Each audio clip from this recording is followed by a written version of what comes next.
Google puede haber resuelto uno de los problemas más frustrantes de la computación cuántica al darle a la máquina la capacidad de aprender de sus propios errores mientras aún está en funcionamiento. Ahora, para que quede claro, esto no significa que el chip Willow de Google pueda reparar físicamente un cable roto o reconstruir un qubit dañado. Lo que significa es, posiblemente, aún más importante.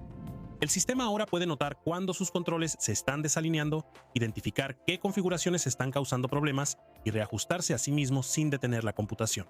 Eso es mucho más importante de lo que parece, y para entender por qué, necesitamos ver uno de los mayores problemas de la computación cuántica, que probablemente no es el que tienes en mente. Todos saben que los qubits son frágiles. Ese es el titular que todos repiten. El problema más profundo es que una computadora cuántica es una máquina analógica. Tu laptop es digital, todo es un 1 o un 0 limpio, y un poco de ruido eléctrico se redondea como si nunca hubiera pasado. Un procesador cuántico no tiene ese lujo.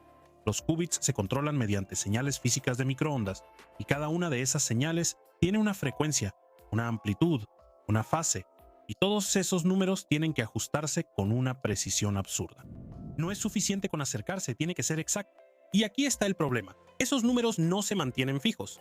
El hardware deriva, la temperatura en la electrónica de control cambia ligeramente, los defectos de material cerca del chip se mueven, los qubits mismos cambian su comportamiento con el tiempo.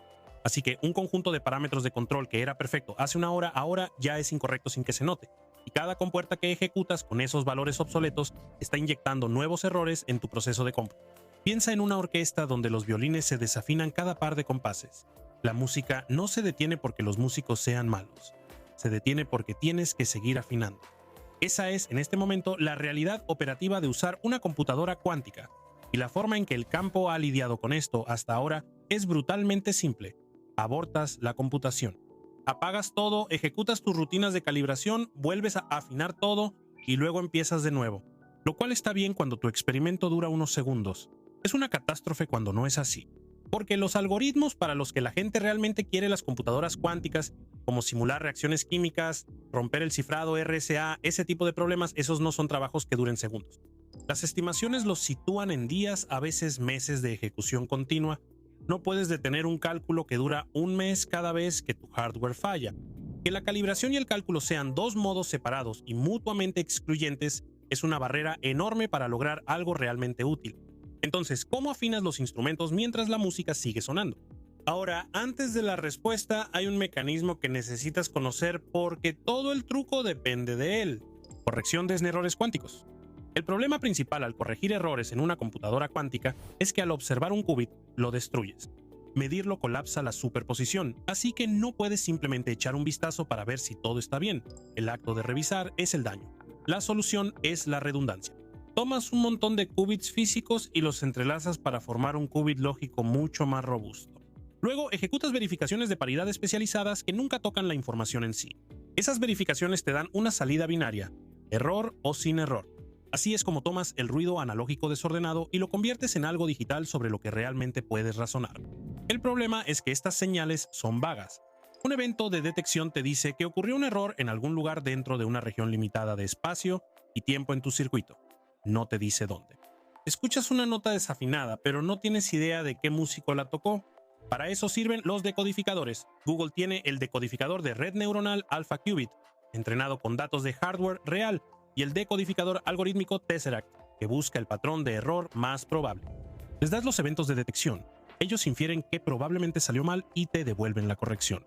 Si los errores siguen siendo lo suficientemente raros, la información lógica sobrevive. Pero nota lo que falta. El decodificador te dice qué arreglar. Nunca te dice por qué sucedió. Y esa brecha es toda la historia aquí.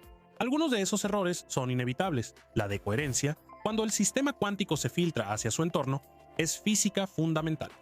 Es el mismo proceso que hace que el mundo nos parezca clásico. No puedes eliminar eso con ingeniería, pero una gran parte de los errores restantes son simplemente una mala calibración. Parámetros de control que se han desviado, señales que están un poco fuera, todo eso está completamente dentro de nuestro poder para arreglarlo, y cada uno de ellos aparece en los datos de detección como un síntoma que nadie estaba leyendo. Y ya que estamos hablando de cómo las empresas están usando la IA, aquí hay algo útil. La mayoría de ustedes votó por 7 agentes de IA por los que las empresas están pagando de $3,000 a $10,000 en la encuesta de ayer. así que lo vamos a regalar gratis.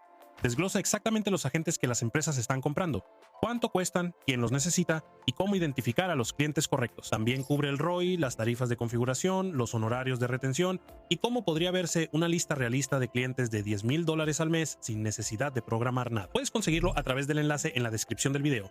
Muy bien, ahora volvamos a Anthropic.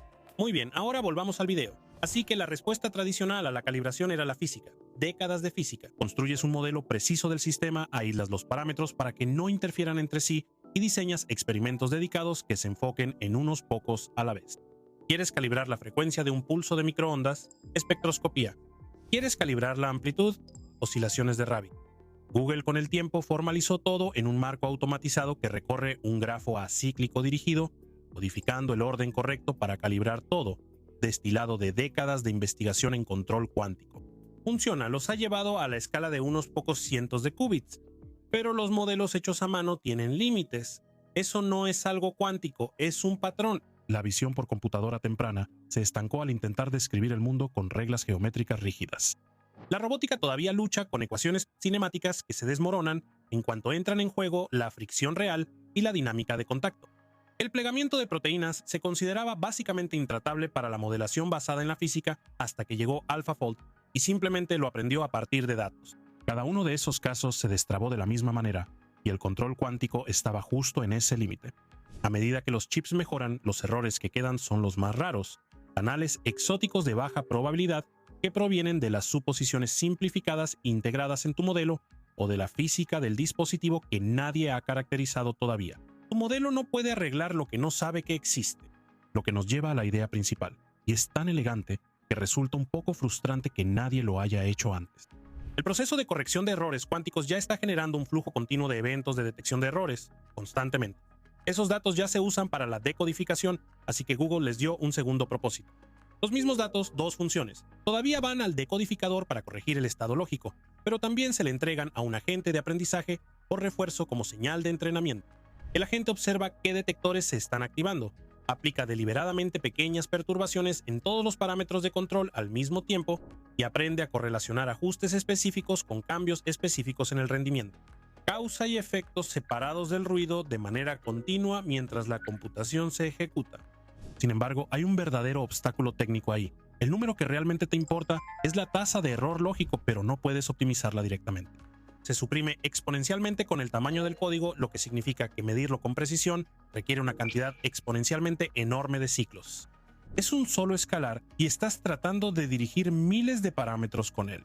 Y durante un cálculo real ni siquiera conoces el estado lógico, así que no puedes calcular. Así que en su lugar optimizan una métrica sustituta, la tasa promedio de eventos de detección de errores en cada detector del circuito. Eso es fácil de medir, es local y sigue lo que te importa lo suficientemente cerca como para que las matemáticas funcionen. Los gradientes se alinean con un factor de proporcionalidad claro ligado a la distancia del código, y fueron y lo confirmaron experimentalmente. La verdadera clave es la esparcidad. Cada detector solo se preocupa por el pequeño grupo de compuertas dentro de su propia región del circuito. Así que en lugar de un problema de optimización imposible de 1000 dimensiones, obtienes un enorme grafo de miles de pequeños problemas, en su mayoría independientes. En su código de superficie de distancia 5, cada detector se conecta a aproximadamente 302 parámetros, y cada parámetro afecta a cerca de 18 detectores. Esa estructura es la razón por la que esto puede escalar. Por debajo, es un esquema de gradiente de políticas. El agente toma muestras de políticas de control candidatas completas de una distribución de probabilidad, las clasifica según cuáles produjeron menos eventos de detección y ajusta la distribución hacia las ganadoras. Optimización proximal de políticas para la estabilidad.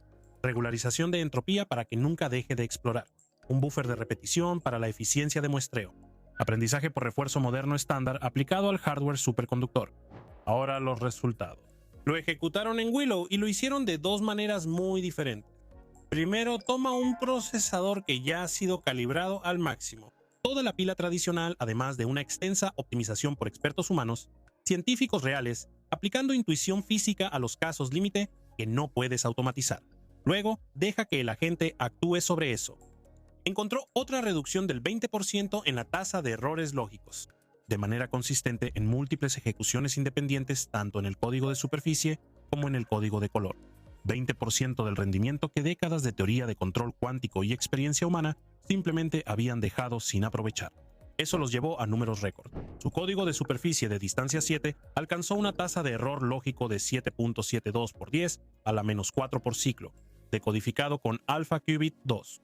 Eso es menos de un error lógico por cada 1000 ciclos de corrección. El código de color de distancia 5 alcanzó 8.19 por 10 a la menos 3 con Tesseract, aproximadamente 1 por cada 100.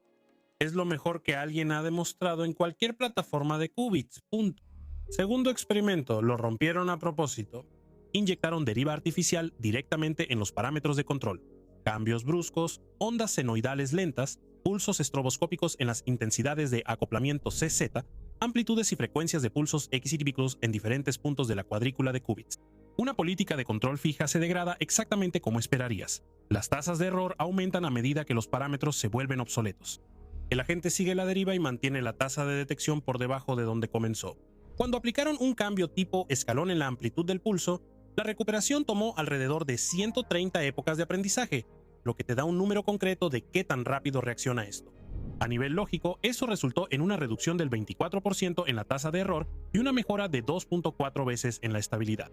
Luego fueron más allá y dejaron que la gente también controlara los parámetros del decodificador, y esas cifras subieron a una reducción del 31% y una mejora de 3.5 veces. Y eso es solo deriva inyectada, contra la deriva natural que el chip experimenta por sí solo. El análisis de Fourier de las ejecuciones mostró que ese ajuste actúa como un filtro, eliminando alrededor de 4 decibelios de las fluctuaciones de baja frecuencia. También realizaron una prueba de esfuerzo que ya raya en la presunción. Aleatorizaron la política de control, la alteraron deliberadamente hasta el punto de que el observable lógico quedó completamente destruida y el agente logró volver a un alto rendimiento desde cero, lo cual sugiere algo más grande que solo el ajuste fino. Indica que el aprendizaje por refuerzo podría eventualmente reemplazar grandes partes de la pila de calibración en lugar de solo pulir su resultado. La misma técnica ya se utilizó en su trabajo de cultivo de estados mágicos, donde logró una mejora de un orden de magnitud en el error de cultivo y la tasa de postselección. Luego viene la pregunta que todos hacen sobre cualquier cosa que involucre aprendizaje automático y hardware cuántico. ¿Escala? Simularon un código de superficie de distancia 15, aproximadamente 40.000 parámetros de control, 30 por compuerta. Y el resultado es positivo. El número de épocas de entrenamiento que el agente necesita es independiente del tamaño del sistema, no aumenta gradualmente, es independiente. Porque los eventos de detección son locales. Agregar más qubits añade más subproblemas, pero no hace que ninguno individualmente sea más difícil.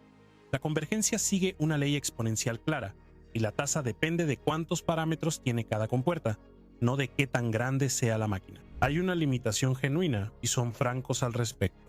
Aprender requiere exploración, y explorar significa que a veces tendrás que ejecutar políticas que son peores que tu mejor opción actual. En estos experimentos eso no causa daño, porque el estado cuántico se prepara de nuevo en cada intento, pero durante un solo algoritmo largo, ese ruido de exploración es un daño real. Sus simulaciones encontraron una frecuencia crítica de deriva alrededor de una cada 150 épocas, por debajo de la cual la compensación te favorece, y el control en tiempo real supera a una política fija. Por encima de eso, el agente simplemente no puede mantenerse al día. Los impactos de rayos cósmicos y partículas de alta energía quedan del lado equivocado de esa línea, y esos tienen que manejarse a nivel de hardware. Lo interesante es hacia dónde va esto ahora. Ahora mismo, el agente usa una política gaussiana simple únicamente porque la tasa de datos entre el chip y el controlador clásico es demasiado lenta para entrenar algo más sofisticado. Si aceleras ese ciclo, puedes poner una red neuronal profunda ahí, condicionarla según lo que realmente reportan los detectores, incluso hacer que aprenda un modelo del sistema junto con la política, y empezar a revelar correlaciones que nadie sabía que existían. El objetivo final que proponen es un procesador calibrado para la corrección de errores completamente desde cero por el agente, sin modelos físicos, sin expertos humanos, sin grafo de calibración. La perspectiva a la que sigo regresando es que esto no requiere nada especial sobre circuitos superconductores. Todo lo que necesitas son señales de detección de errores y parámetros que puedas ajustar. Iones atrapados, átomos neutros, lo que sea que venga después, la misma idea se aplica directamente. Siempre se asumió que el camino hacia la tolerancia a fallos era una cuestión de hardware. Mejor fabricación, materiales más puros, más qubits. Esto dice que una parte significativa es una cuestión de control, y el control es exactamente el tipo de cosa que al aprendizaje automático se le da de maravilla.